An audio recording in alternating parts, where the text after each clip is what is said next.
Hi అండి, అందరూ ఎలా ఉన్నారు? నిన్న సండే కదా, నిన్నైతే ఈవినింగ్ డిన్నర్కి అయితే బోటి కర్రీ అయితే చేసాము.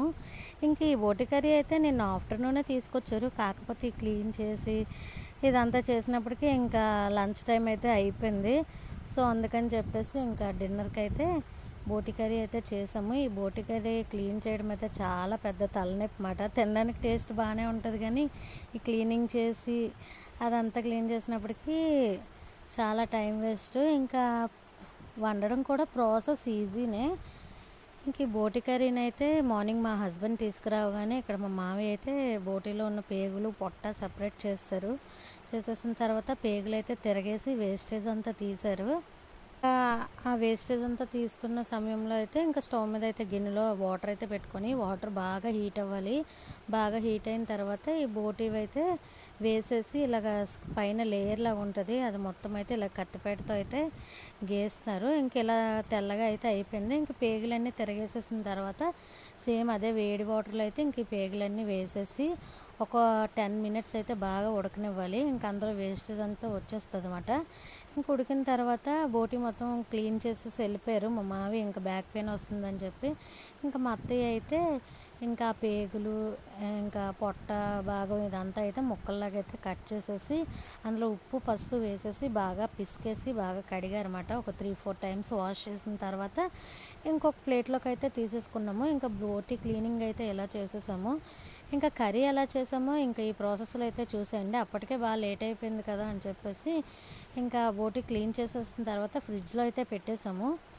ఇంకా తర్వాత నైట్ ఈవినింగ్ అయితే 7కి ఆ టైంలో అయితే ఇంకొక కర్రీ చేయడం అయితే స్టార్ట్ చేసాము. కర్రీ చేస్తామని ఒక హాఫ్ అన్ అవర్ ముందు అయితే ఫ్రిడ్జ్ నుంచి తీసేసి బోటి అయితే పక్కన పెట్టుకోవాలి.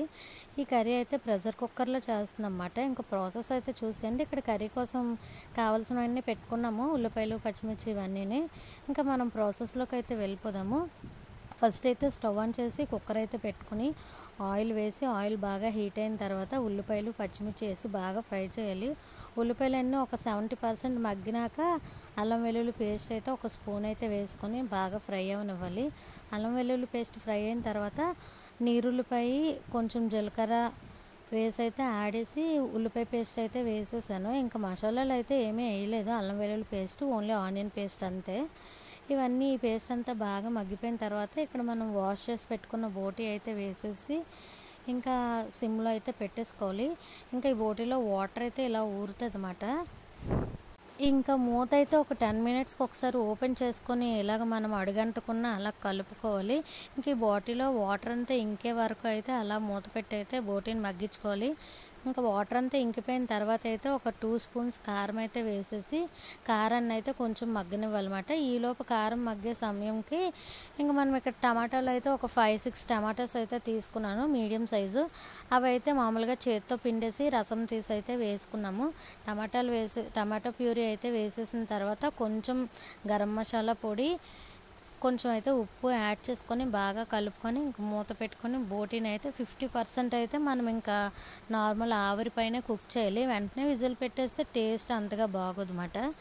ఇంక మూత పెట్టుకొని అలా కలుపుతూ మనం బోటీని మగ్గించిన తర్వాత ఇంకా టమాటాలు పిండాం కదా, ఆ తొక్కల్లో అయితే కొంచెం వాటర్ అయితే యాడ్ చేసుకొని ఇంకా వాటర్ అయితే తీసి ఒక 2 టీ గ్లాసెస్ ఉంటుంది అనుకోండి వాటర్. ఇంకా 2 టీ గ్లాసెస్ వాటర్ అయితే వేసుకొని బాగా కలుపుకొని ఉప్పు కారం చెక్ చేసుకొని అయితే మనం ఇంకా కుక్కర్ మూత అయితే పెట్టేసి ఒక 4 విజిల్స్కి అయితే ఉంచాము. 4 విజిల్స్ తర్వాత మనం మూత ఓపెన్ చేసి ఒకసారి బాగా కలుపుకొని ముక్క ఉడికిందా లేదా చెక్ చేసుకోవాలి. ఇంకా మనకైతే పర్ఫెక్ట్గా కుక్ అయిపోద్ది. ఇంకా ఆల్రెడీ మనం మగ్గిస్తాం కాబట్టి ఇంకా మూత ఓపెన్ చేసిన తర్వాత ఒకసారి బాగా కలుపుకొని కొంచెం కొత్తిమీర అయితే లాస్ట్లో యాడ్ చేసుకొని ఇంకా మనం సర్వ్ చేసుకోవడమే. ఈ బోటి కర్రీ అయితే టేస్ట్ చాలా బాగా వచ్చింది. ఒకసారి మీరు కూడా ఈ ప్రాసెస్లో ట్రై చేయండి కర్రీని. వీడియో నచ్చితే లైక్ చేసి సబ్స్క్రైబ్ చేసుకోండి.